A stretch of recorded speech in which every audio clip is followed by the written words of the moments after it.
good to have people with pens. 8. Yes, 8. Or 8. 8, 2, baby. Somebody wrote 8. 8 or 9. You can tell by that. You can tell by that. Thanks, Colin.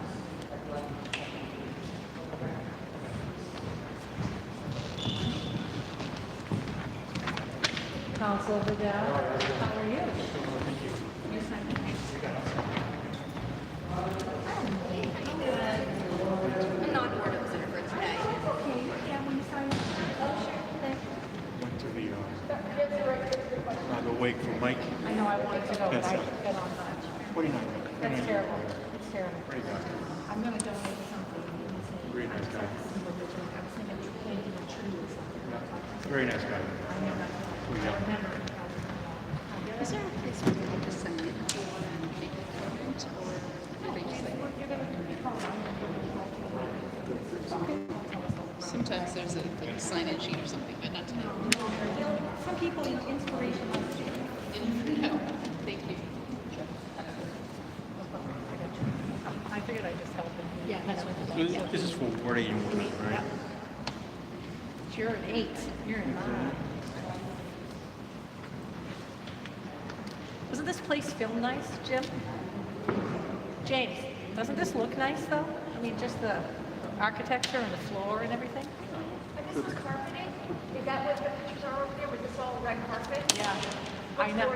It is gorgeous. Yeah. It really is. Yeah. This restoration was labor of love. You know what my 15-year-old mind says? This would be a great place for a book show.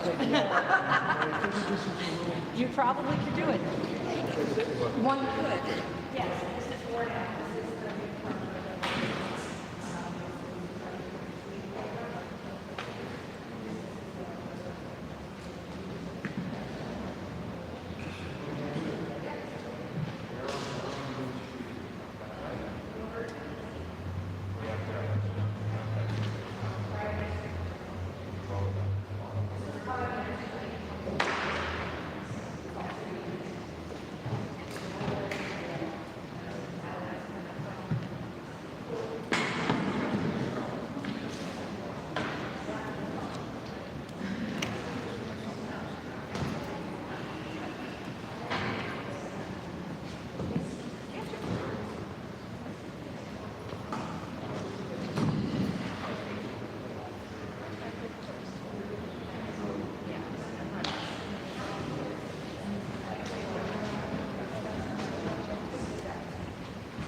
And we talked about this, the meetings are finally happening.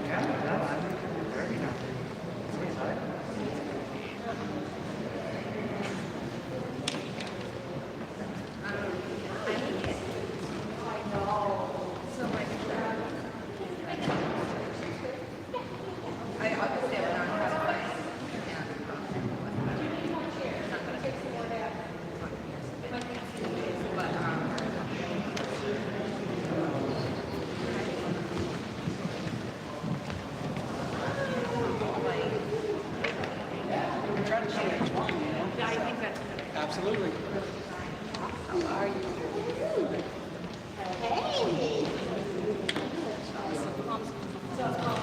It's not hot. We're gonna go to Chestnut Street. No, we don't need any parking down there. I should sign. You guys should jump in. Shame on me. Yeah. We should have walked. Carlos. Tapped the car a little.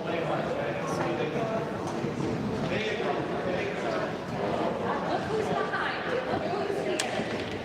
Hello. Hey. Nice to meet you. Okay. How are you? Sit down and be quiet. You're not. No.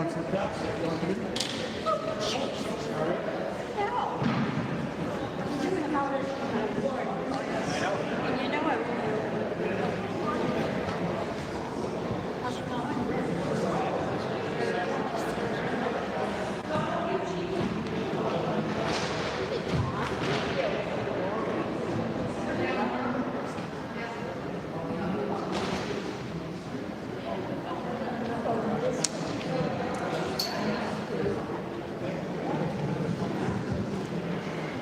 Name's Tom.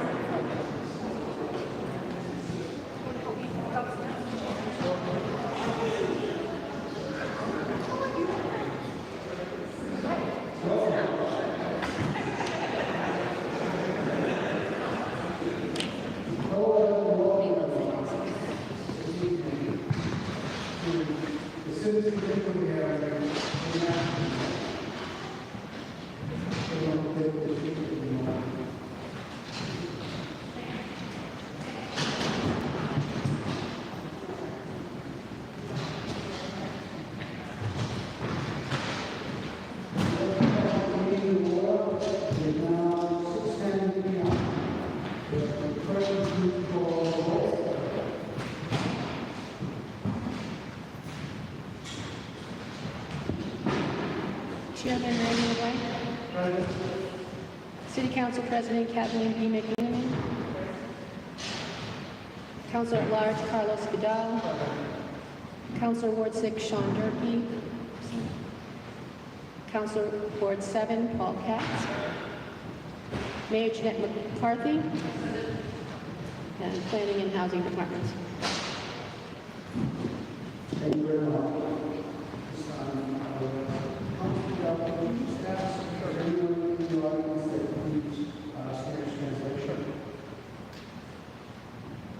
Buenas noches. ¿Existe una persona en este cuarto que tiene traducción al español? ¿Ser así, por favor, levante su mano? Wait, the microphone, someone can hear you. Speak the mic. All right. I'll say this time. Buenas noches. ¿Existe alguna persona en este cuarto que tiene traducción al español? De ser así, por favor, levante la mano.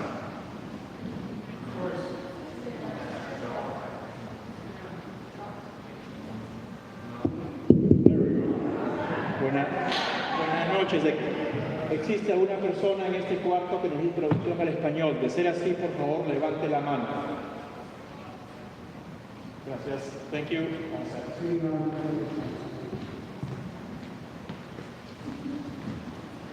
Good evening.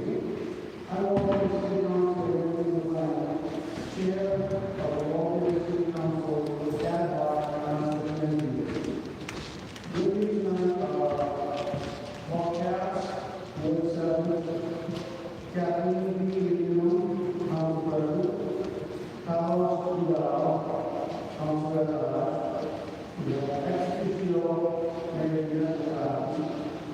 We also have City Housing Director, Rob Waltham. We have the Wood 9 Council, John Pass. We have Wood 8 Council, Kathleen Harris. We have Council at Large, City Council. Welcome everyone, and see some people turn out for the best. Thank you for coming. The purpose of tonight's meeting, the specific goal of tonight's meeting is to listen to the Waltham citizens and work for Woodbine and take what ideas they have. There will be other meetings scheduled to listen to the citizens and come. The master plan booklet can be found on our city's website under planning documents and see our website. Our city's final master plan will revolve around 9 elements. First is goal policy, land use, housing, economic development, natural and cultural resources, open space and recreation, service and facilities, circulation, and finally implementation. Our meeting tonight is to listen to input from the way around you. Can we have a show of hands to see how many people are here?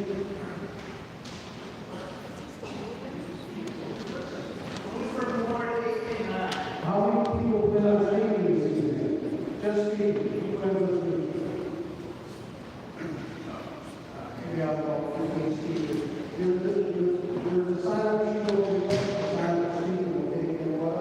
It's the one right over the corner will take you and also the master plan elements of the regulation. The other example in order to get what the everyone each speaker will have a limit of 3 minutes to speak. We ask and give the advance to avoid useless repetition. Each speaker will provide a name and email address for record. All testimony is performed in writing from those by President of the Community Secretary.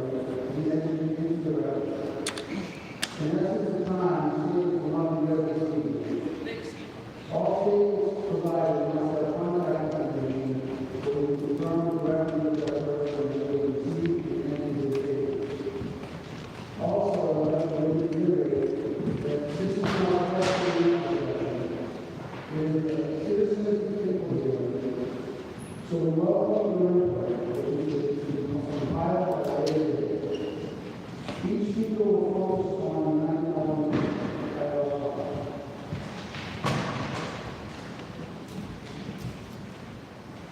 As all the public meeting is finished, the committee will hear the report of the Lord and I and before we get started, I would imagine that one of those 9 elements that the committee is going will potentially have a need for various master plan extensions. So this time I would accept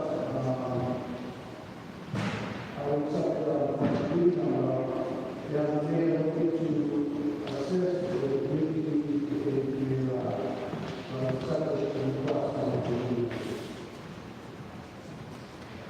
Council passes with that request. Those who sense the request, all in favor? All opposed? The ayes have it.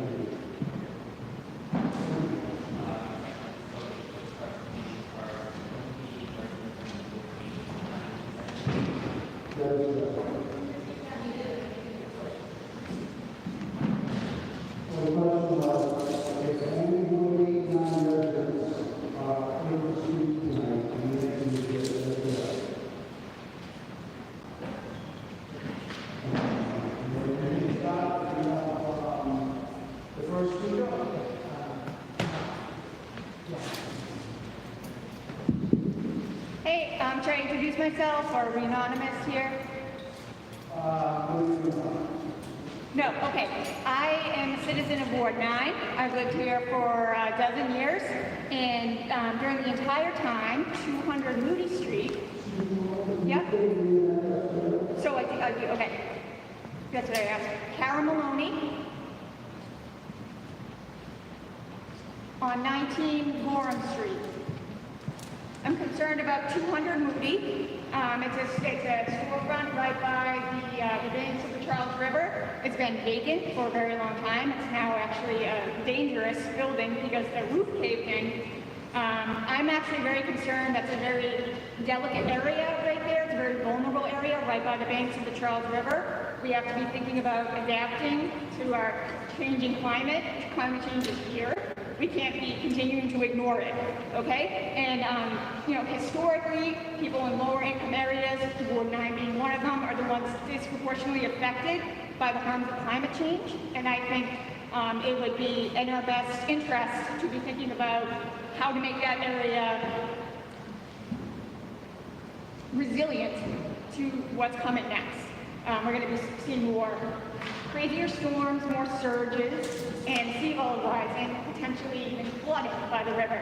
And I think that leaving that area vacant and not really getting input from the people that live in Ward 9 is not a good idea. I feel like we should be putting the input of the people that live in the area, they should be putting some input in. And also, again, thinking about the really importance of these riverbeds. Right now, with our climate changing, it's happening now. We can't be thinking about, oh, it's happening in 10 years now. As somebody who lives by that area, I'm just concerned about the building continuing to become dilapidated and injure people because people kind of sleep by there. It's a busy area, there's a lot of foot traffic. And as somebody who has a little bit of pride in Waltham, it's a lovely city, I love living here, it's prime real estate. And it's been empty for over a decade and just collapsing. So that is my issue I wanted to bring forward. Thank you.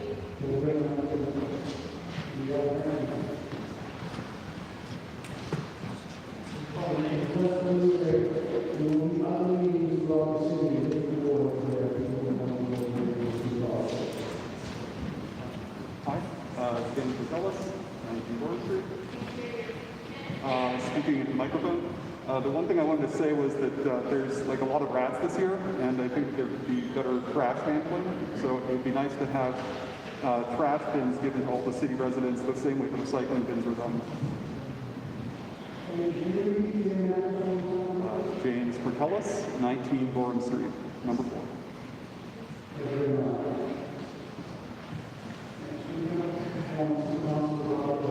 Guess I'll go next. My name is Robert Logan. I live at 109 Taylor Street, Waltham, Ward 9. Lifelong resident of the South Side, former councilor. First, I just want to thank Mr. Chairman, members of the committee for having this, I think, the most important aspect of a master plan process is public input, and I see you've scheduled a number of meetings, and that's great. One thing that I would suggest is that at some point you engage a service as a professional consultant to assist you with assembling the final product. You could probably get some assistance from the Metropolitan Area Planning Council. The master plan should include goals that are clearly stated and that are quantifiable, and that there should be periodic public updates as to progress on those clearly quantifiable goals and milestones in order to introduce an element of accountability to the master plan. Some of the areas that I wanted to touch, and I think they align with what we had in the sheet, zoning and land use planning, open space, environmental and sustainability, infrastructure, and then on diversity, equity, and inclusion. On the zoning, one thing is I think one of the most important things over there is affordable housing. And I know I've only got 3 minutes, so I can't talk a long time about any of these, but the city of Waltham doesn't have the resources to create as much affordable housing as we need. The only way to create it is through the set-aside through the developers. And I haven't seen an application for a special permit in 4 years. So might want to take a look at what it is in zoning that's holding that up. Always be careful on zoning changes. Beware of the law of unintended consequences. When you make a change and those to do one thing, sometimes it does something else. Open space. My recommendations in that are put all existing and developed municipal property under conservation restrictions. Identify land for additional open space acquisition. Pay particular attention to the south side. I'd like to see the continuation of developing pocket parks like I did with when I had them build the Chemistry Station Park. In the existing master plan, there's in 4 different places, it mentions a parcel, 67 Preston Street. It's a vacant lot. It's been vacant since 1975. The existing master plan in 4 different places mentions that as a target for acquisition. I brought in a few things. We actually brought the CPA committee to appropriate the money, but we never got through to actually acquire the property. I hope that will happen. Environmental and sustainability. All future municipal buildings, new and extensive renovations, should be carbon neutral. The city should adopt policies that discourage the construction of new fossil fuel infrastructure. For example, we should not be allowing the gas company to put in new gas mains. If they want to repair existing mains, that's fine to eliminate leaks, but building more natural gas infrastructure in the city just doesn't make sense. We're trying to get away from fossil fuels. Trees. Double the tree requirement in parking lots under zoning. The city should commit to a net increase of the number of trees on public land each year, especially in the south side because you have a heat island. I'm almost done. Infrastructure, increase the minimum acceptable PCI for roads. And finally, one thing that's not on your list, and I think it should be part of the master plan, is diversity, equity, and inclusion, to how to increase that in municipal hiring and appointments to boards and commissions. And also, I would hope that the master plan, in the same vein, the master plan should be made available online in multiple languages. Thank you.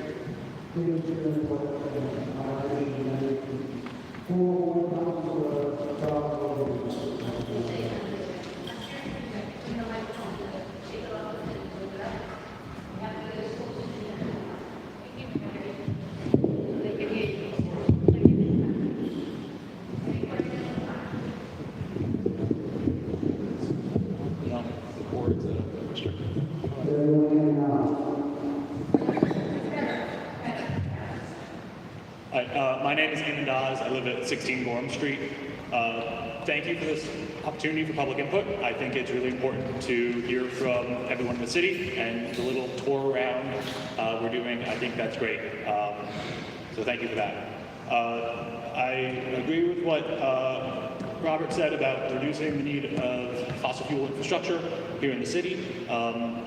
Looking forward, many states and countries are looking to eliminate the sale of internal combustion engine cars, and many of us have bought electric vehicles or are considering it, but fossil fuel infrastructure is all around us. Within 600-700 feet of my apartment are 5 different auto garages. These are buildings and businesses that we won't need as we transition toward electric vehicles, and we should start considering removing them. You go up and down Main Street, we see used car lots, we see tire stores, we see service stations, gas stations. These are buildings that we no longer need going forward, and we should look to start licensing them like we would Packies, so to be able to reduce the number that we have in our communities. Also being able to restrict natural gas in construction. Many nearby cities and towns, Arlington, Cambridge, Newton, Brookline, Lexington, have all tried to put in, I believe, home rule petitions to stop the use of new natural gas in construction. We should be looking to adopt the same. Cars not only do not fit with our climate goals, but they do not allow for safe streets. Just within a couple hundred feet of my apartment, there was a fatal accident several years ago at Elm and Pine, and there are continuous accidents at the corner of Newton, Oak, and Taylor. I know whoever lives at that house has had to replace their fence many times. If there was an accident like that at my job and my boss told me, what are you going to do about it? And I said nothing, I would probably be fired. I would hope that we can have a more proactive solution for the traffic violence on our streets. Recently, the City Council approved money to purchase what used to be the Bank of America, just a block or so that way, with the plan of turning it into a parking lot. We don't need a parking lot. We need green space. We need housing. Parking lots explicitly benefit those who live outside of our community to come here. They do not benefit the people living in the community. Speaking specifically about the need for housing, I know that there are several districts in Waltham that have historic status explicitly for the housing that was there, the housing that housed the workers at Boston Manufacturing Company, at the watch factory, and it's a shame that we figured out how to house our working class over 100 years ago, and that we can't do that today. And finally, I'm a member of the Green New Deal Coalition here in the city. We're a group of citizens concerned about climate and understand that local action is best for addressing that. And we really would like to see a fully pedestrianized movie street year-round.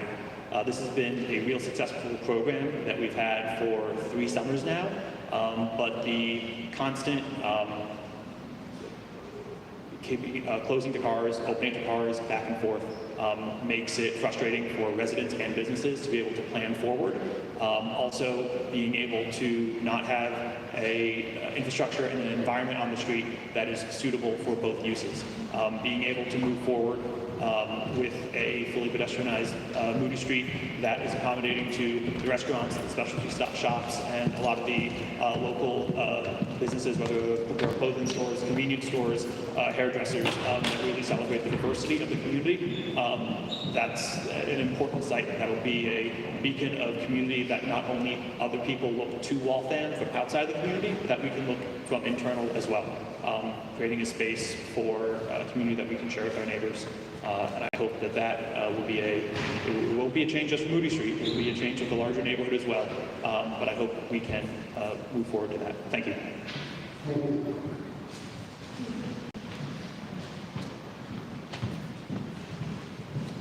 Hello, my name is Tom Benavides. I live at 80 Hope Avenue, apartment 104, resident of Ward 9, and I'm here because I would like to talk about walkability within the city as well as getting more affordable housing. Primarily, I'd especially like to follow up with what was said before about a walkable Moody Street.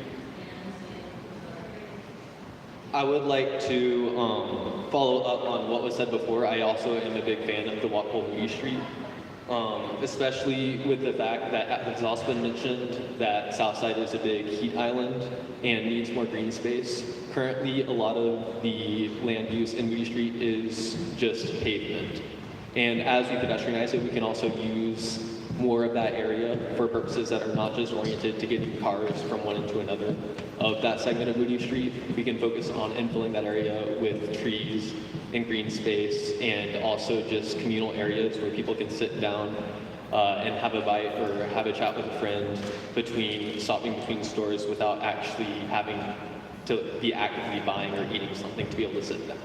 I think Moody Street has a lot of potential as a walkway area that can be developed beyond just blocked off pavement that is right now. Additionally, just as a pedestrian around the city, it does not feel very dangerous. A lot of the city is oriented towards cars. A big primary point is I live, like I said, at 80 Hope Avenue. My primary corridors to get to both Moody Street and to the commuter rail station are Felton Street, the Riverwalk, and to cross the bridge to Moody Street.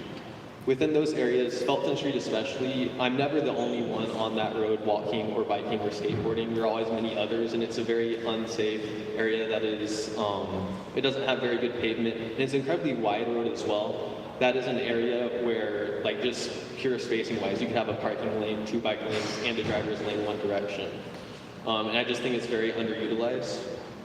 Additionally, whenever you're taking the Riverwalk down, I find that area to be heavily, it's a very nice area. I think that's a great thing that the city has, but with the pedestrian intersection getting there, on both sides, anytime the Riverwalk intersects with a road or a bridge, the crossings are always very narrow, there is never like a risen walkway to make it safer for pedestrians or to slow cars down. We're always relying on cars being able to see the light and not just zooming around the corner at 30 miles an hour before looking.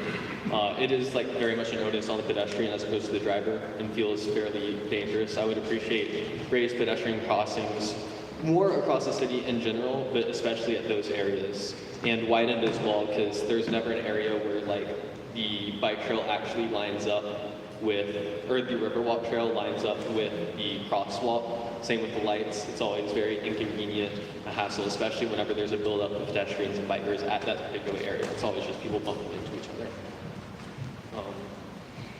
Yeah, and if I, what was that? Oh, okay, cool.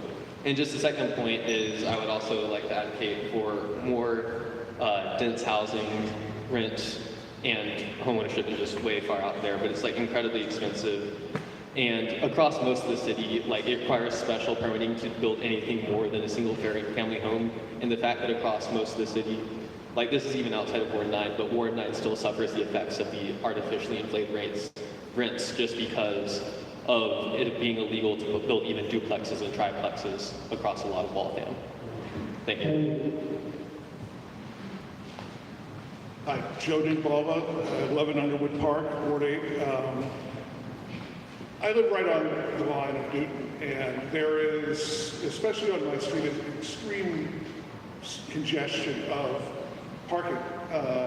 Even though there's plenty of off-street parking in the units, it has always been very short. Now, I've seen with the recent plans where now it's for the park off of Moody Street and Skate Park, that there would be parking added there. I would like to suggest that parking be considered in the same way that all the rest of the public parking is in the city of Waltham lots, like such as Embassy and so forth, and that it be allowed for overnight parking to hopefully relieve some of the congestion there, particularly once Newton enacts its winter parking bans. We see a real difficulty in anybody visiting down that area at any time of the day. Towards public transportation, I would love to see us push more the city for Sunday buses to be traveling, because what ends up happening is you end up with Sunday being kind of a bit of a ghost town, especially during the summer when we have Moody Street closed. The restaurants aren't able to get people down there for staffing, they aren't able to get people down there for dining, and it just seems like the day is just an empty street, makes Moody Street an empty street. So I'd love to see a push to try to get the MBTA to expand bus service in some way, shape, or form, even if it's extremely limited to Sundays. Thank you very much.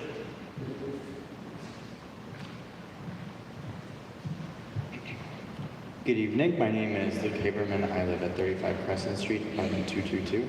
First of all, let me ask the council, how are you guys doing tonight? I'm doing very well. Thank you for holding this, getting our feedback. I really appreciate that.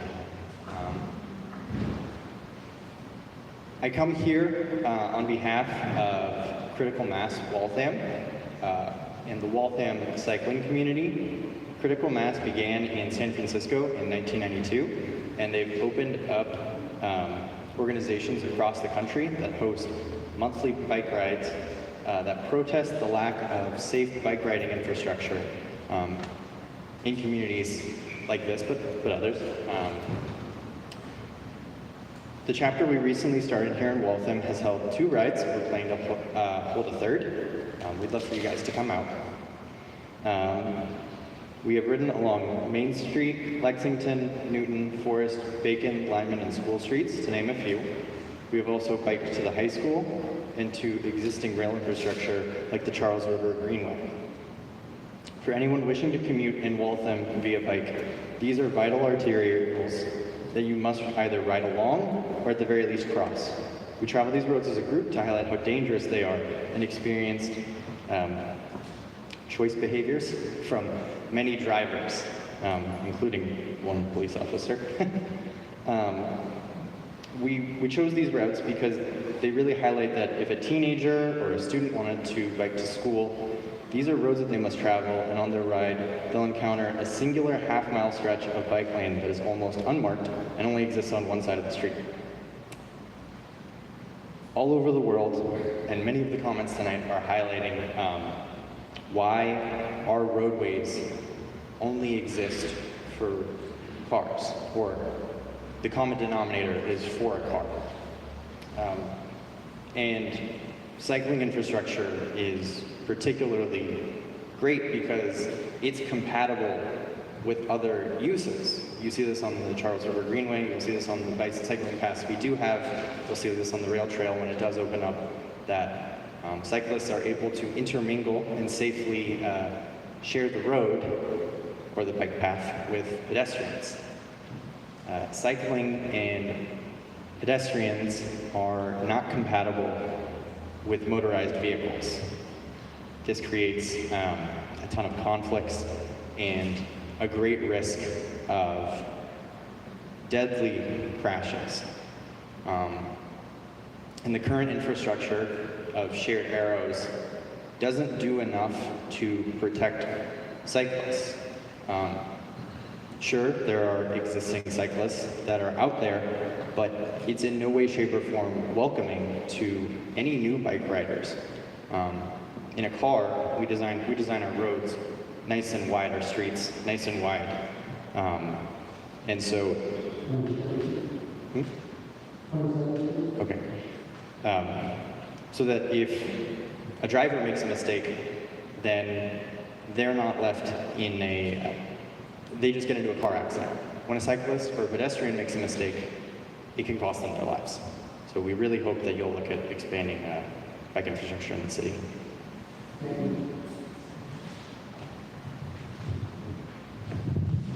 Hi. I'm short.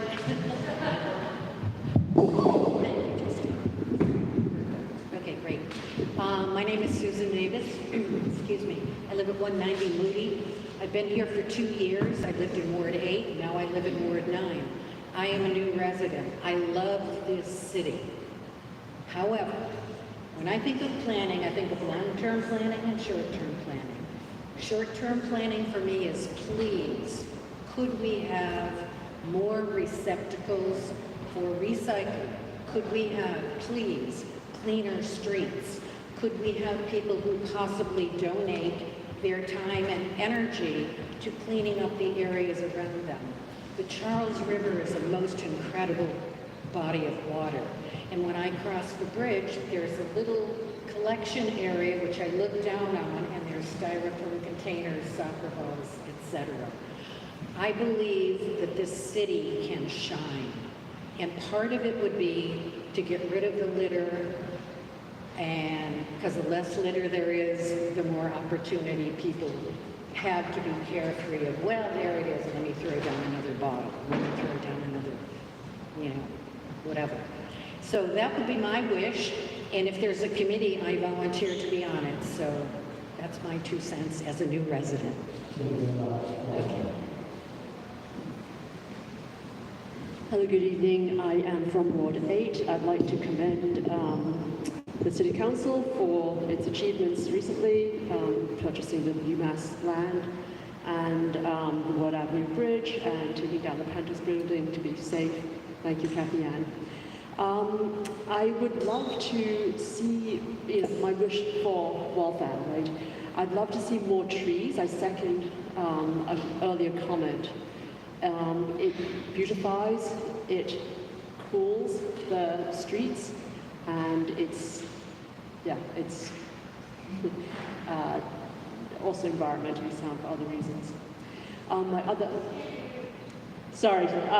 My 2 wishes are for more tree planting, and my other wish is that there is a dearth of housing in the Boston area, and if the City Council could be helpful to reasonable housing projects, that would be, I think, a great boon, not just to Waltham itself, but also the greater Boston area. Thank you.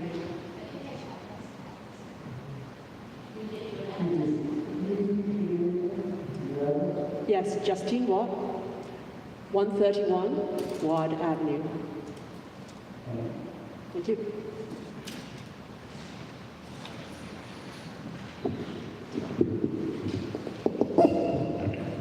Hello.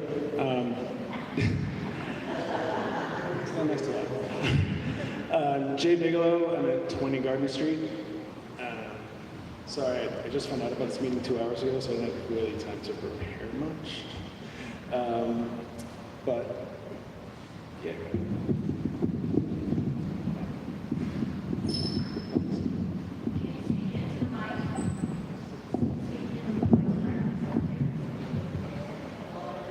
All right.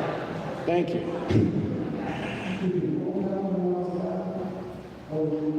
Oh, 20 Gardner? Yep. So,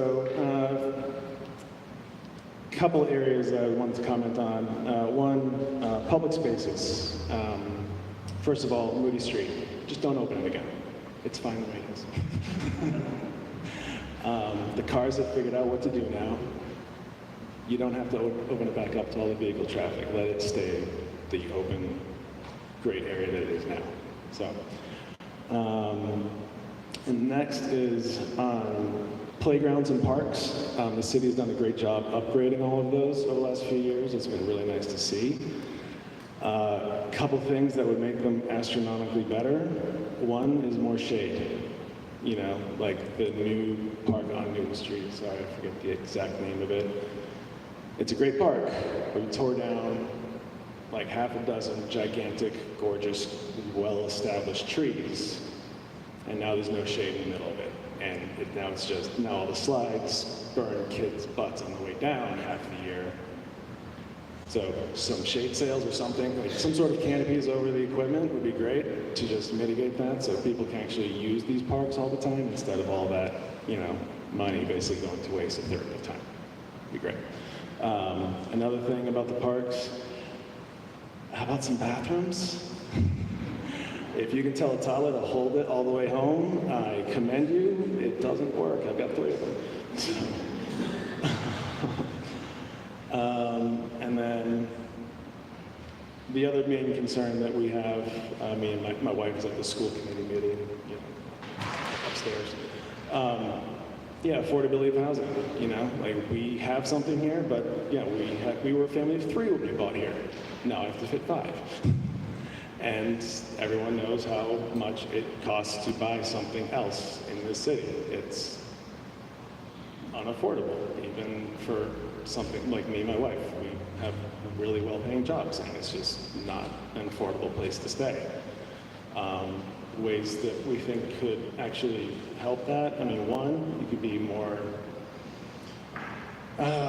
cautious with the developments that are getting approved. I think a lot of people have been saying that. I want to echo a lot of those concerns. The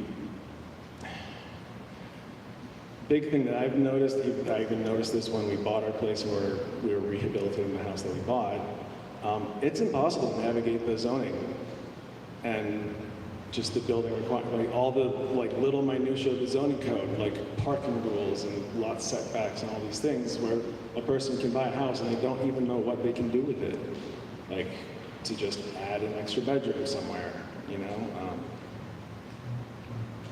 Accessory dwelling units, like Newton has a law that's been in place for a while to let people add in-law apartments to their house without, don't build another building in your house, but yeah, you can convert space to an extra apartment. That would create smaller apartments for people to rent out. It would be cheap, that could be rented out cheaper. So, yeah, that's pretty much all I got. So, like I said, I'm prepared. Thank you.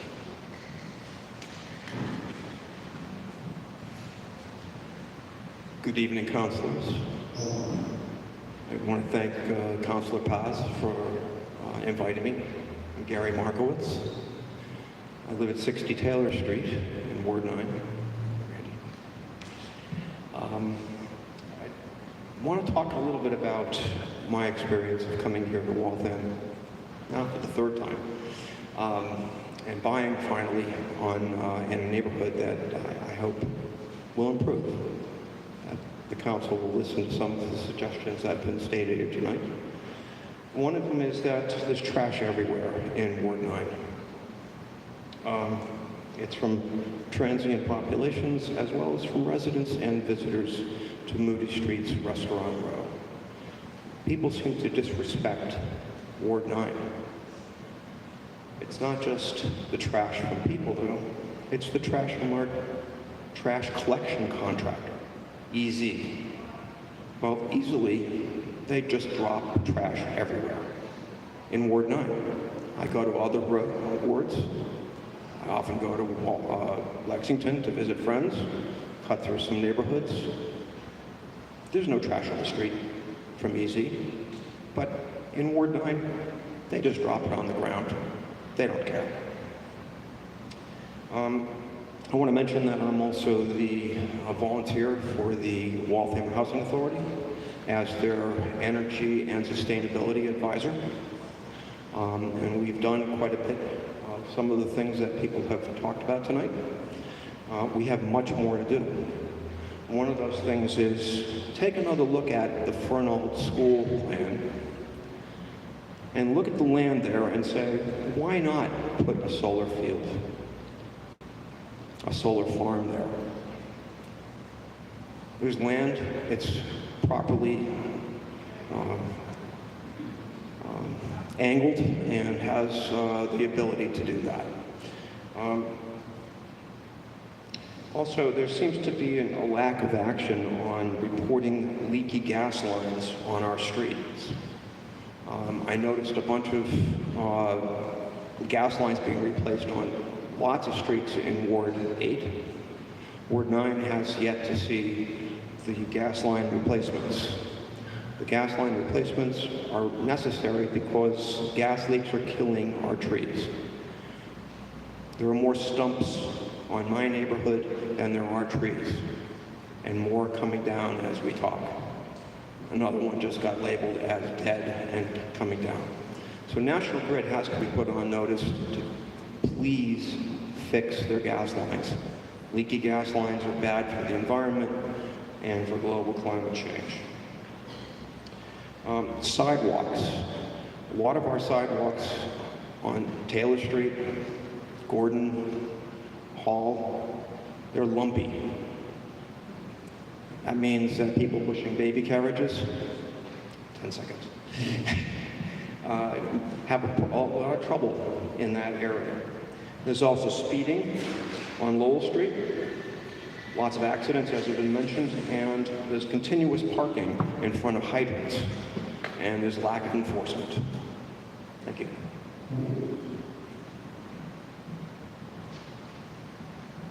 Okay, I need this shirt level. You should have arranged yourselves my thing. It would be much more efficient.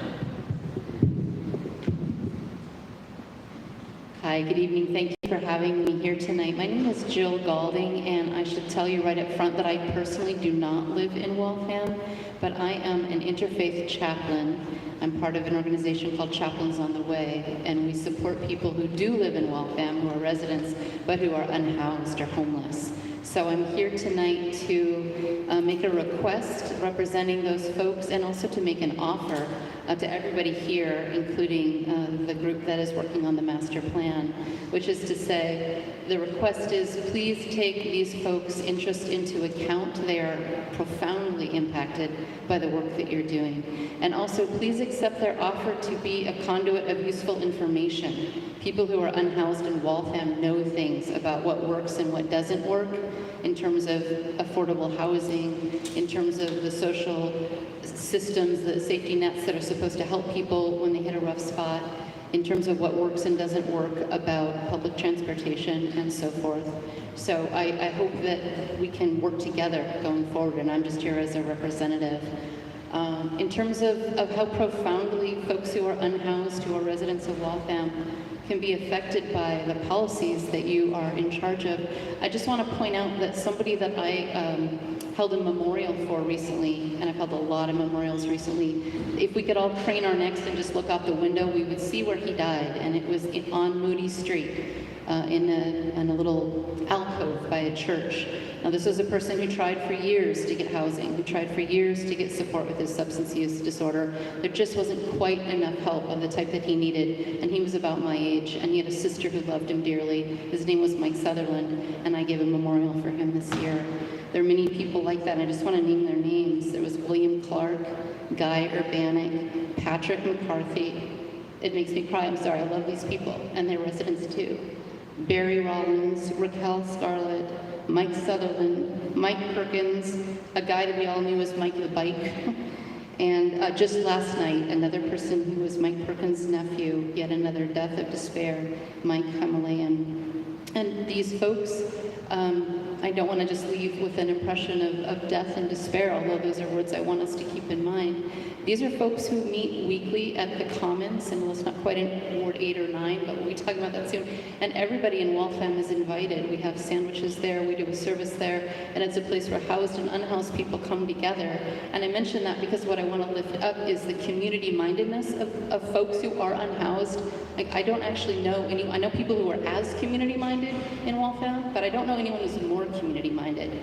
So that meeting that we have every week on the Commons, I see people who might have slept that night on the floor of the gazebo who are offering emotional and spiritual support to somebody who is housed, who might have had a death in the family or other grief. The Waltham Community Leadership Group, which raises up voices of people who are unhoused, meets for an hour and a half every single week to think about issues like this, including planning things like cleanups, which I hear matters to everybody, cleaning up trash.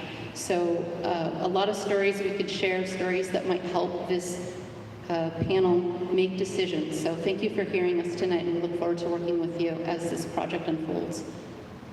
Thank you.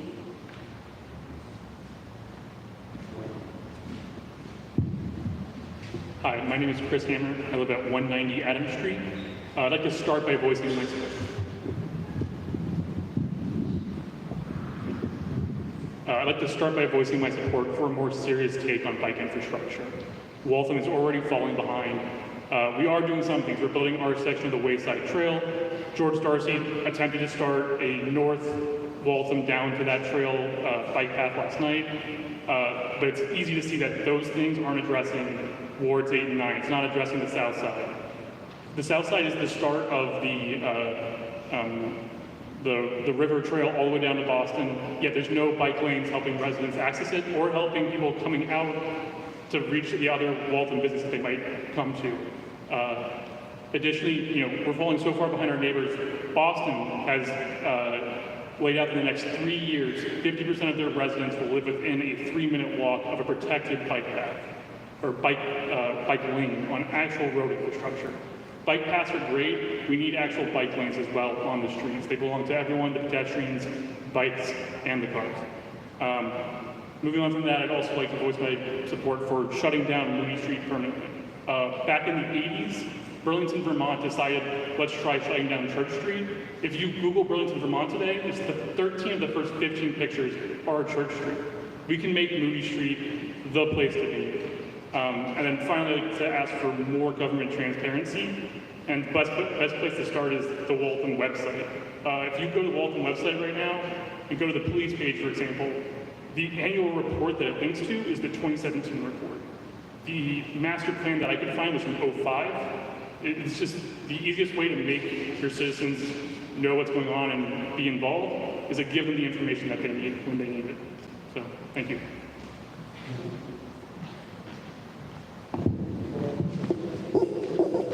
Hi, my name is Sue Adams. I live at 37 Riverview Avenue on the island. I'm part of Ward 8. And I would upvote many of the things that have been said today, but I really wanted to say I would upvote much of what has been spoken of today, but I particularly want to talk a little bit about the Waltham Connections for Healthy Aging and looking at Waltham from a point of view or a perspective of an aging citizen. And I was part of the Waltham Connections for Healthy Aging, which has been working for a long time with the Senior Center, and a lot has been done in the city to help Waltham continue to be a more welcoming community for older people. And as we know, there are a lot of older people. I'm one of them in Waltham. But one of the things in particular I wanted to address was the question of sidewalks. And I noticed in the last few years there has been a good deal of attention paid to sidewalks, especially in areas that haven't had sidewalks in the past. But I'd like to address a part of town, or parts of towns that have a large senior population and where the sidewalks are just in a terrible state of crumbling.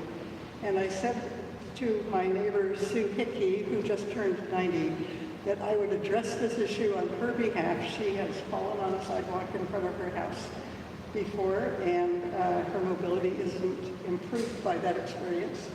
And I'd like to suggest that we put more attention into crumbling sidewalks, or make it possible for homeowners or residents to try to improve their own sidewalks. I understand that's not a possibility.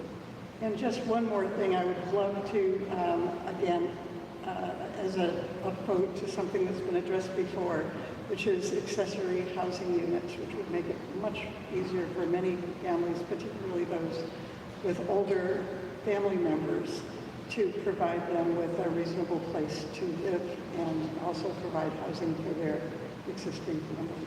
Thank you. Hi, my name's Adam Rourke. I live directly across from Sue, and my sidewalk is a little crazy too. 36 Riverview. 36 Riverview. But I'm here to talk about the skate park and the plans for the skate park.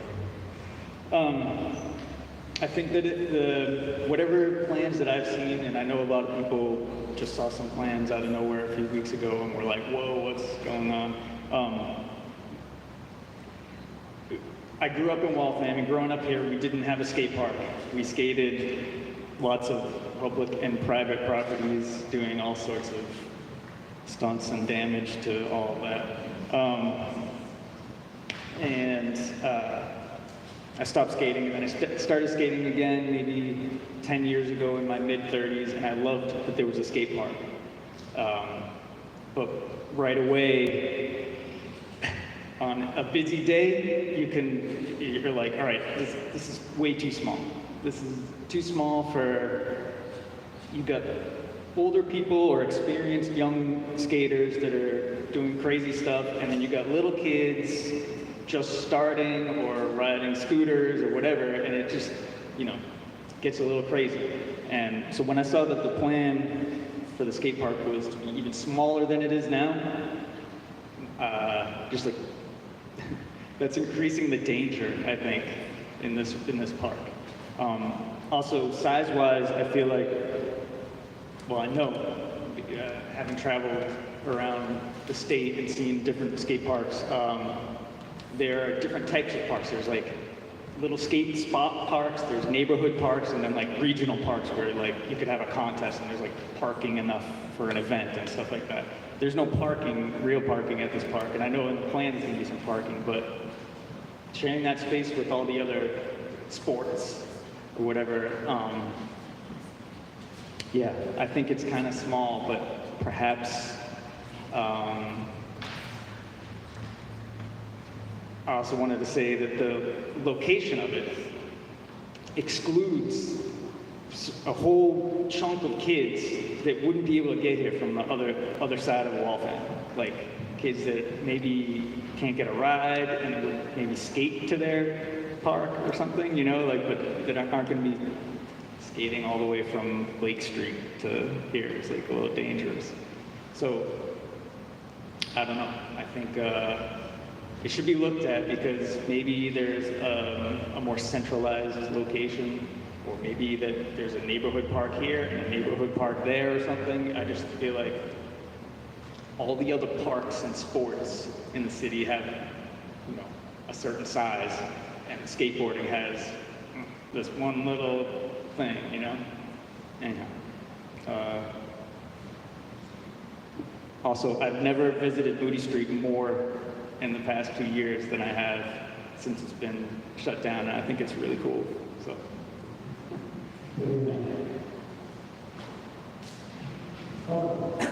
Hi, my name is Ajay Wadani. This is Nick Morges, Dane Cameron.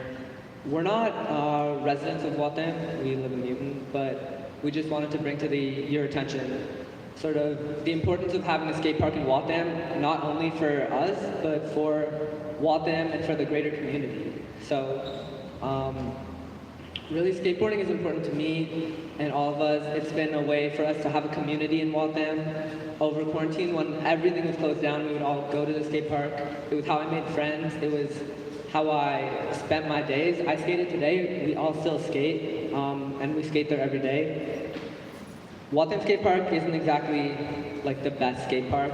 It's small, it's overcrowded, it has cracks, it's like over 20 years old, but the community there is still thriving nonetheless. So, like you said already, if a city doesn't have a skate park, we've seen this in cities across the world. If cities don't have skate parks, skaters don't know what to do. They go into the city, they skate public property. It is damaging, it's really bad for the city in general, but if there's a skate park, there's a place where we can go. It's a place where we can have a belonging and have fun and do this now like Olympic sport together. So it would actually be really good for the city alone to have a skate park, just to sort of keep us off the streets, give us a place to go, and really sort of give way to this up-and-coming Olympic sport now. Thank you very much.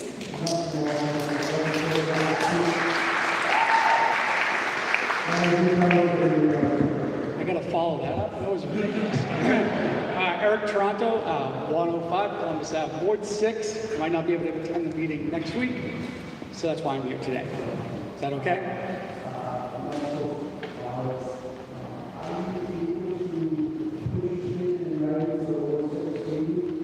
Yeah, I can probably do that. All right, I appreciate that. Thank you. Okay, thank you. Eric Toronto. Thank you, guys. Good evening, everyone. My name is Sven Löbrich. I'm from Ward 9. I live in 20 Friend Street. I want to thank you for the opportunity to organize this here. It's very nice that we're being heard. I've lived in Waltham for 7 years now, and I really, really like it here. Over that time, I've seen a lot of improvements. I biked here tonight. I bike to work whenever I can. And I want to say that many things have gotten a lot better since I first came here, and I want to acknowledge and appreciate these improvements. I also want to say that we should move forward in the same direction and use this master plan opportunity to build the city in ways that are giving infrastructure to sustainable energies and include the use of the roads for everyone, including bikes. So I think that is a really important point. I often go to the river with my trash picker and pick up what's flying around there, so that too is, I think, a real issue. And we want to make sure that this master plan addresses that in similar ways, that we find like a holistic plan that works for everyone, including the south side of Waltham. This whole town is a wonderful place, really. It has a beautiful river going right through. It has 2 universities. It has the Fernald, area. And all of those are gems that we have an opportunity now to really turn into public use for everyone. So I want to bring to the mind of the City Council, please not to just build luxury condos, but make sure that everyone gets the opportunity to use these spaces, because they are all of our spaces. And reach for the top. There are bigger cities in the world that have had similar problems, and they have found great solutions. Look at Amsterdam, look at Copenhagen, look at Hamburg, look at Lisbon, to get some inspiration of what you can do. I really, really like the idea that Moody Street is closed for cars for a while in the year, and someone said it earlier. I too have never spent this much time in Moody Street and going to the restaurant, sitting outside. My family came visit me, I took them there. I would not have done that otherwise, and I think it's a great asset. And I just want to sharpen everyone's attention to the many beautiful pieces that we have right in front of us, and I want to encourage the City Council to make the best of it for everyone in the city. Thank you. Okay,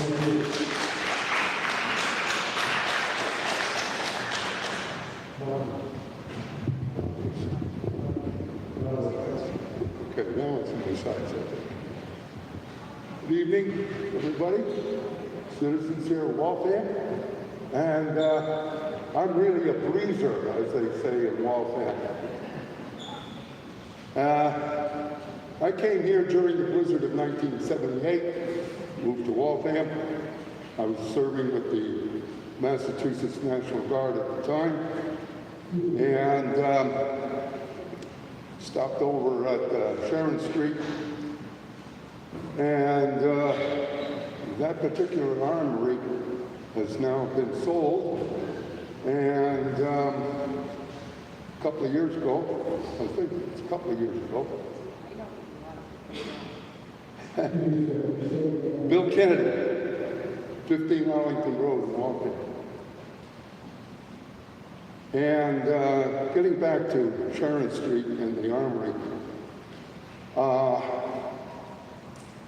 I discovered that it was really all set up for males. And they have bathrooms and that downstairs in the Armory. It's been sold out to private enterprise, I understand, or religious unit. And as you know, a couple of years ago, here in Waltham behind City Hall, they set up tents for the homeless people. And I was thinking that there should be an investigation into the Sharon Street Armory and find out if it can be recycled for homeless people.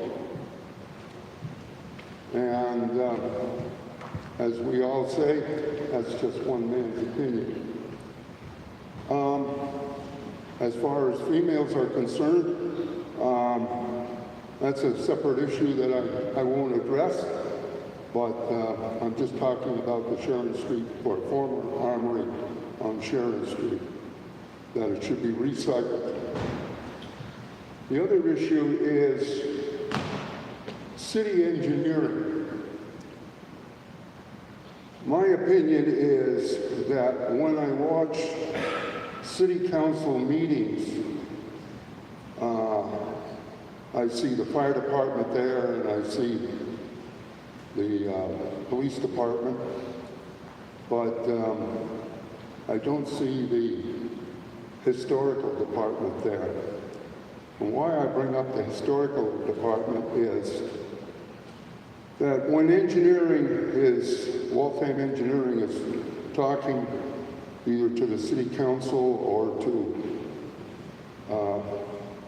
segments of the city council, it would be an idea to consider inviting the historical people there and pointing out why certain streets were named.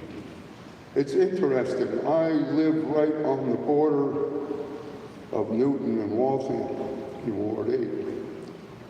And I have underground streams that used to feed in the early part of the 20th century, not the 21st, 20th century, that they used to feed cranberries that go all the way down to the watch factory on a slope. And I think it would be a good consideration to look at when the council is meeting to invite some of the historical people there and point out, hey, wait a minute, Parmenter Road in Waltham was once called Cranberry Road.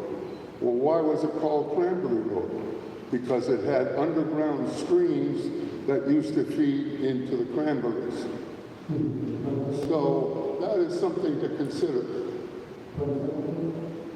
And that's all I have to say. Good evening, and thank you for listening.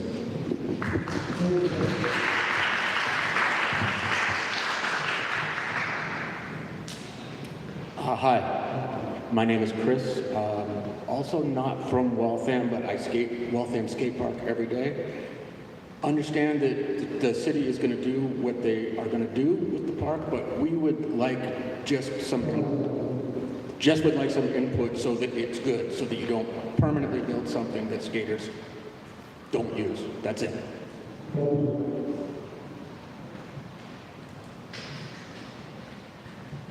My name is Robin Capello. Thank you. I have property, I have a business on 487 Moody Street, Ward 8. I'm the owner of the Tea Leaf, a tea parlor and art gallery. I'm also the president of Watch City Arts, and we have a gallery located inside the Tea Leaf, and it showcases local artists each month.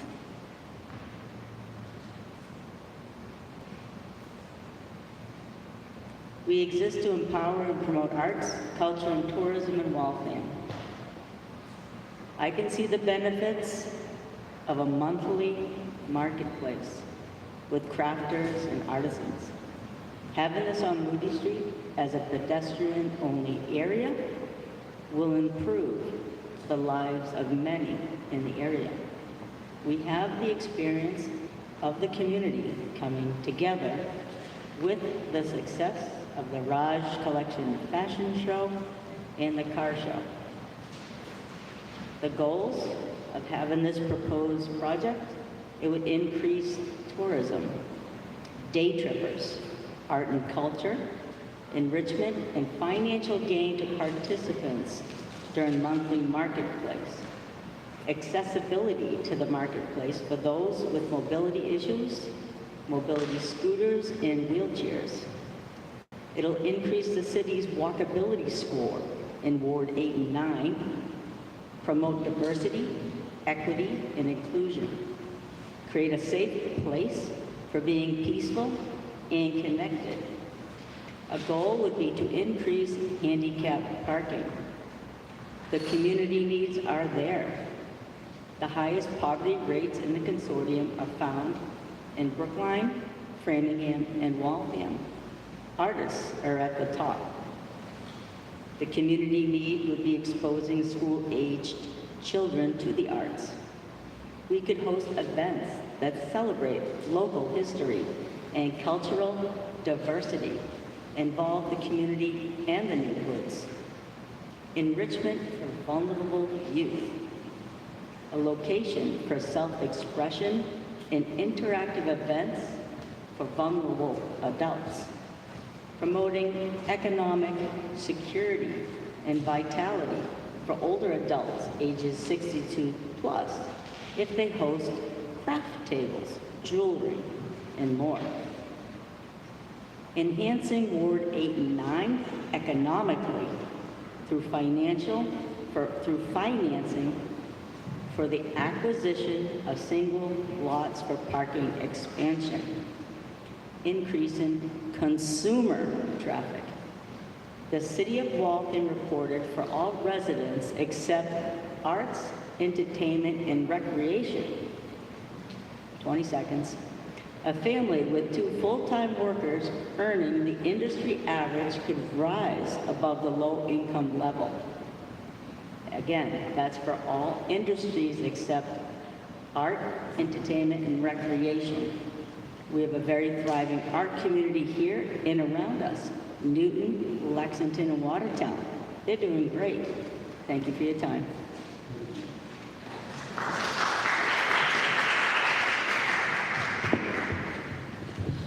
Hi, my name is Lisa Pruitt, 60 Taylor. Moved here a couple of years ago.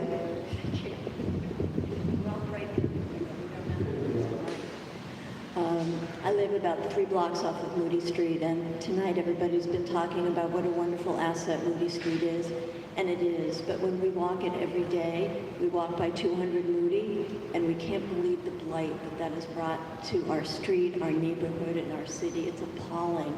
I used to come here years ago from Lexington to go to Jake and Earl's and enjoy whatever else was there, and it's been empty, and it's become a place where people go to hang out and do some interesting things there. It's falling apart. It's dangerous. Please do something about that space. I know there's a public-private partnership, something, but it's a real blight. And people come to Moody and we walk past it with them and they're like, what the heck is that? Thank you.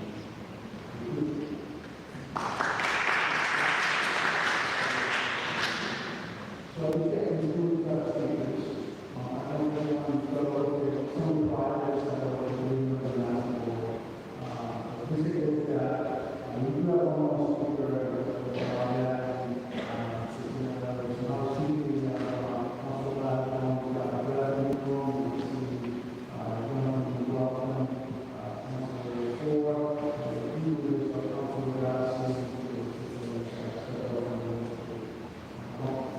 thank you. Sorry for being late. I was at the back to school night upstairs. My name is Emma Zumas. I live at 32 Cutter Street here in Waltham. And I'd like to talk to you from my perspective, not only as a parent in Waltham, as a public health practitioner, and as a relatively new resident to Waltham. I moved to Waltham last summer. We moved from out of state. My husband and I are both from the Boston area, had lived in North Carolina for 10 years. And as we decided to move back to be close to our families, we were left with this big question of where do we move? The dual language school that Waltham has is honestly the linchpin that drew us to Waltham. We saw it as a commitment, an awareness of Waltham's acceptance of the brilliant diversity that we have here in Waltham, as well as we saw it as an act of action, right, to addressing the needs of all of the residents of Waltham. I'm aware that the past year, right, there were some budget cuts to the school budget that happened in the spring, and which obviously that doesn't only affect the dual language school, it affects all of the residents of Waltham, all of the educators in Waltham. We are feeling the effects here at the dual language school, and I urge you all, as you take this into account, to look at the dual language school and the programs that are offered at other schools in the area that are not being offered here. I'm going to talk to you all a little bit as a parent now, and some of the reasons that drew us to Waltham as a parent. My children are in kindergarten and second grade here at the dual language school, and the way I move around in my daily life is very much with that hat on. We came here for the school. We came here because we heard about the open Moody Street, right? That was something very attractive that drew us here. The proximity of all of these assets that the South Side in particular has are exactly what brought us here, not only for school, but to work, to live, to play, to spend our money, all these things. The farmer's market, the Shaws across the river. We have multiple corner stores that we can walk to, we can bike to. The richness of the playgrounds that Waltham has, particularly in the South Side, right? Gilmore, McKenna, the playground at Whittemore, Cutter Street playground on our street even. All of these things are things that as a parent, as someone who wants to raise a family, right, this is what drew us to Waltham. There are a number of assets that could be reachable from the South Side, which aren't geographically located in the South Side, which if we were to address our built environment, our infrastructure, would be so accessible by bike. The library across town, the Waltham Fields Community Farm across town, any of the number of green spaces, Beaverbrook North, Stonehurst, the amazing sports complex up on Forest Street, right, that hundreds of Waltham families converge on every weekend for soccer. All of those are within a 2 to 3 mile radius of the South Side, and yet we have zero built infrastructure to allow us to get there safely outside of a car. Even with my children, my youngest has been riding a two-wheel bicycle since he was 2.5 years old. I would love to be able to transport for our daily commutes, our daily everything, right, to get us out of a car. The kids are happier when we can walk and bike, right? They're not angry to get in the car, get strapped into those seatbelts, to sit in a car in traffic across town, right? They're happier, they have so much energy, they're not sitting in front of a tablet when they're out moving around. So please, I urge you to input some built environment infrastructure, particularly for pedestrians and cyclists, so we can get around safely. I have more than that, but thank you all for listening. I really appreciate you making this opportunity available to us. Thank you. Thank you very much.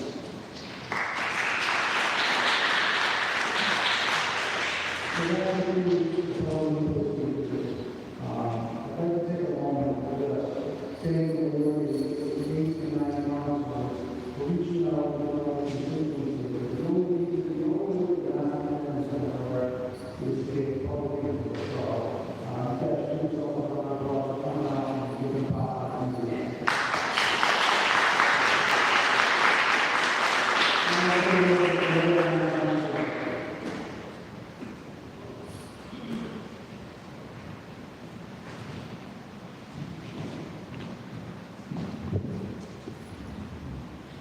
Thank you. I wasn't really coming here to speak. I came here to listen, and 3 minutes is not enough, so I'm happy to provide something to the committee and also make it public about what should be considered here in the master plan.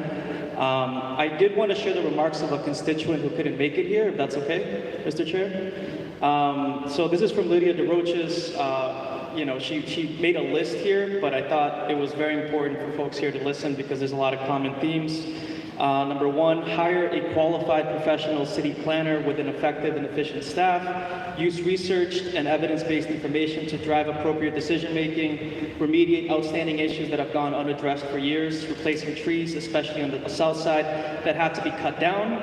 Use concrete, which is better for our environment, as opposed to blacktop to replace existing sidewalks. Making use of a more sustainable material for berms. The city needs to lead by example by making all green spaces sustainable. Educate and encourage residents to do the same. Encourage residents and property owners to make environmentally sound improvements and changes, i.e. adhere to the laws and guidelines set forth by the state of Massachusetts and the Department of Fire Safety regarding ownership and use of barbecue grills. Improve our public transportation system in Waltham with frequent, safe, clean, and state-of-the-art transportation for students, residents, and visitors.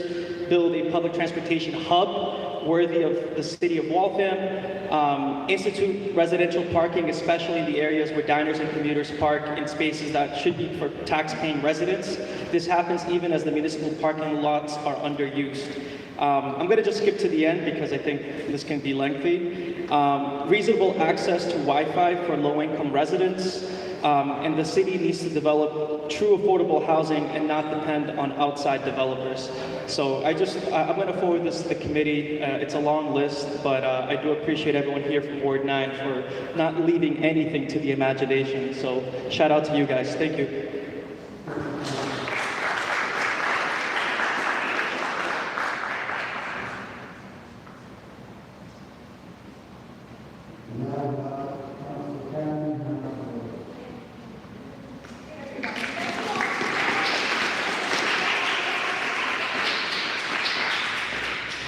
So I have been a 23-year resident of Waltham, lived in the same property.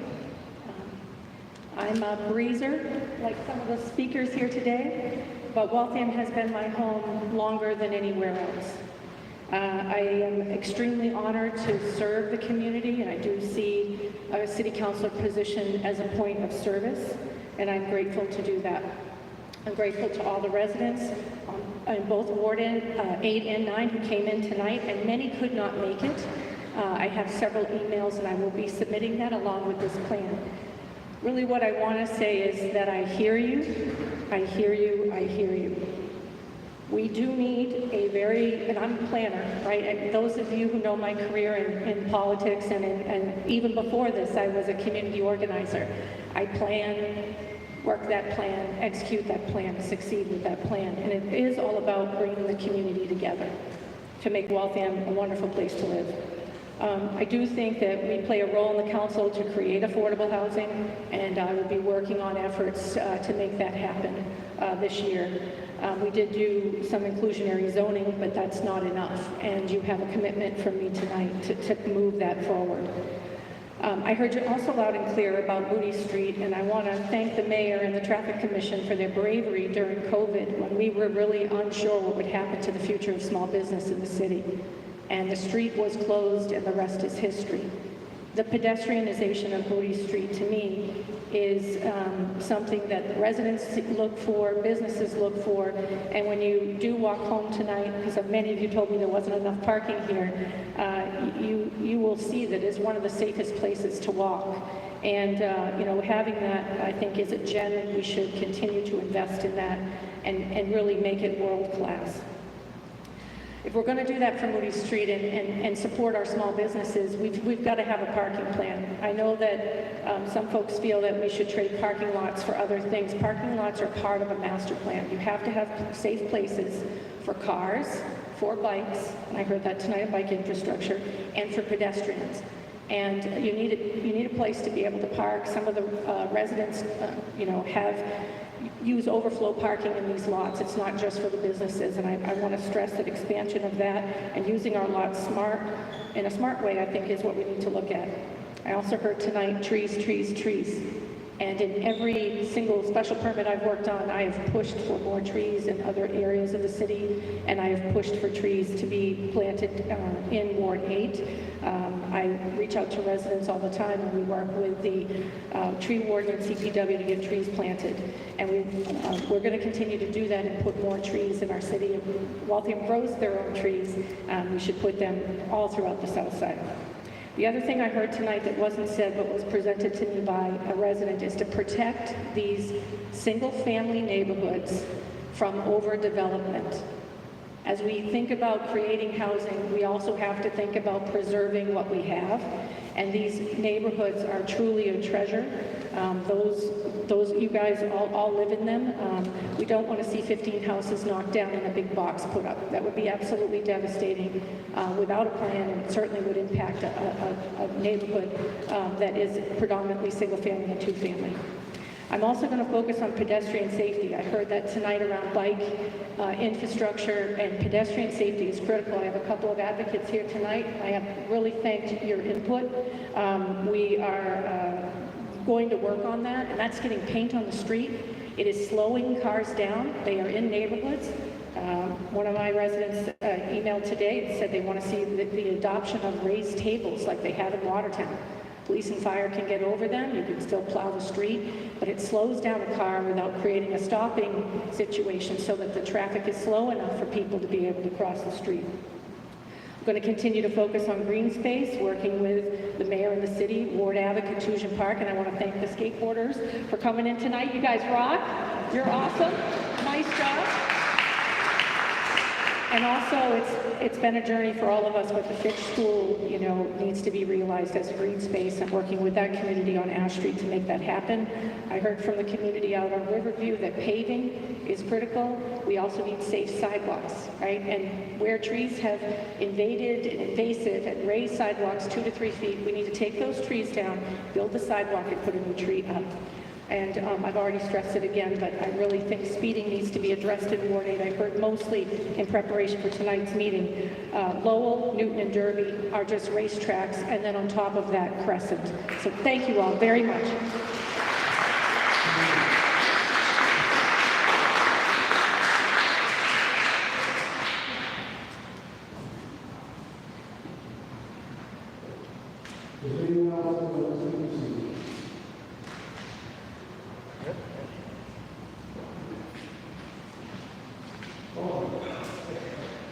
Sorry for being late, guys. I just got out of practice.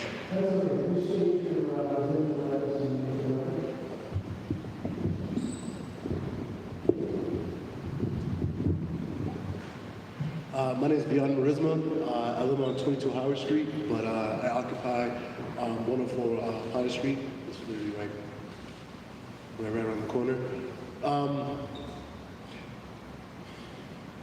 The whole green zone with that refers to the whole campus establishments is, I don't want to say unfair because I think that's an understatement. Just because my location is an industrial location, but yet I can't act upon it as an industrial location. So the zoning requirements for any cannabis establishment is pretty much in Bay Hill Road. And everybody that's from Waltham knows that getting a spot in Bay Hill Road is upwards to millions and millions and millions of dollars. Now, I've made money playing in the NFL, believe me, but I didn't stay that long. I didn't play that long to have millions to give up like that. I understand that not everybody is for cannabis establishments in Waltham, but as a city, we did vote for recreational in 2016. We're now in 2022, and there hasn't been one recreational location that opened up. Yeah, so 6 years, we haven't opened up one. And there's about, I believe, 10 in a 20-mile radius from us. So that's tax money that is not coming to Waltham. That's tax money that Newton is seeing. That's tax money that Watertown's seeing. That's tax money that every other location is seeing besides us. Again, I understand if you are not for cannabis, but again, I'm going to repeat again. In 2016, as a community, we decided that we will vote yes to for recreation. Yes, cannabis. Oh, I'm sorry. Sorry. I'm still in coach mode. Sorry. So again, so on 104 Pine Street, I wanted to open up a micro business, which is strictly cultivation manufacturing. No sale to sale. You won't have to worry about traffic, because again, it's this cultivation and manufacturing. The only traffic you're going to see is two vans leaving 104 Pine Street. So 2 vans leaving 104 Pine Street shouldn't be a deciding factor for why I cannot open up a cannabis establishment in Waltham, Massachusetts. And it's not like I'm not from Waltham. I'm born and raised here. Brought up through the public school system. You know what I'm saying? Like, I play sports. I've never been arrested. You know, listen, like, it just kills me because I've spent, how many years has it been now? 3 years? 3 years spending money on a location that I'm hoping that I can use. And again, I just think we have to reevaluate the whole zoning situation with cannabis, because to certain businesses for cannabis. I understand if it was a dispensary, having a dispensary on Moody Street. Having a dispensary on Moody Street, I understand why people are like, no, we don't want that, because traffic will go crazy. I get that. But again, for cultivation, manufacturing, it will be literally nothing. But again, you guys are asking me to put up 40,000, 50,000 just to tell you guys that there will be no traffic, which is crazy. And that's pretty much all I gotta say. Just please lift the variances, because I know because the mechanic park and Babe Ruth Park is right there. Just please lift those variances and let me run a business in Waltham, please. My residential address is 22 Howard Street. Thank you.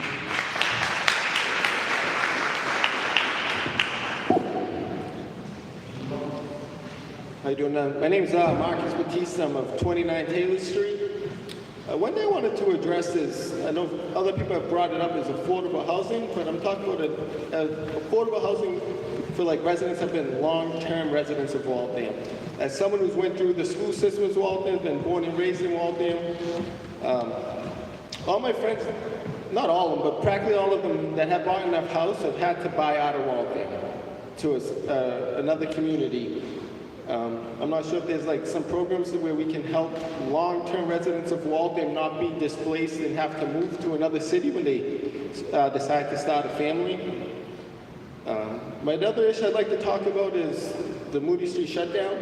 As a resident of Taylor Street and actually on the first block before Moody Street being shut down, I'm 50-50 both ways. I see the positive impact of the community, but for the residents that live in the first block where the one-way runs into Moody Street, there's always an issue of high traffic coming up the one-way to get to Hall Street. All the signings on the left-hand side was all blocked by cars. So normally if they're coming from Moody Street where they would take the left onto Gorham, they're flying up Taylor Street on a one-way, flying up. So I'd like to see maybe if we're going to shut it down again next year, maybe if there's improvements, because I'm not against the shutdown. I see the benefits for the business. It's a beautiful place to be able to walk. You know, you could walk your little child on the open and Moody Street, not just on the sidewalk. And so, yeah, those are the two things I'd like to see. Marcus Batista? Thank you.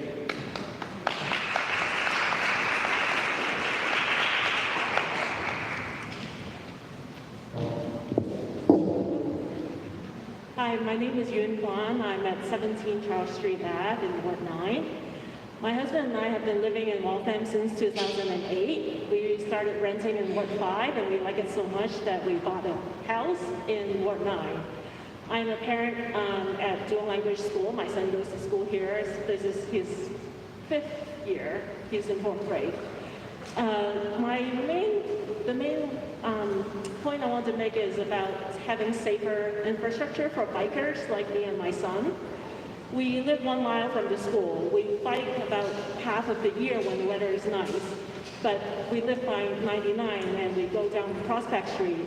And if you've been down to Prospect Street during any time, the traffic is terrible and the Prospect Street Bridge is also narrow and dangerous. So we try to bike on the sidewalk, but then we have to avoid the pedestrians. We don't want to be in their way. There's just no safe way for us to get to school. And you can take the school bus, but riding on bikes is a healthy way, good way to start the day, good way to come home. He also is starting with the Honors Orchestra with Waltham Public School this week, and it's at Kennedy.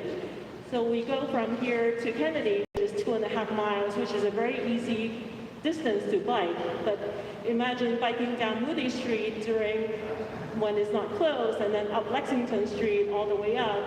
It's also very dangerous. We're going to try it this week and see what happens. But I just would love to have better, safer bike infrastructure so that we can get to places, as the other parents said, most places from Southside is 2 to 3 miles, very doable with biking.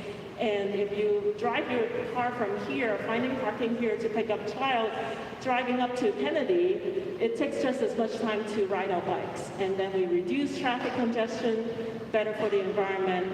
So what the master plan is, hope you can add more consideration for bikers. Thank you.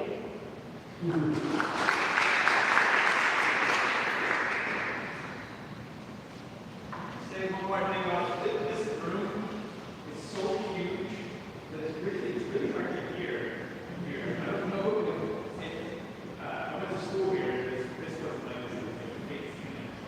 But downstairs in the back corner, I don't know if that's a similar size. I think my memory is like not as big, but it's big enough to hold meeting, and I think it would be a lot easier to hear the speakers and you guys. I've been straining the whole time to understand what's going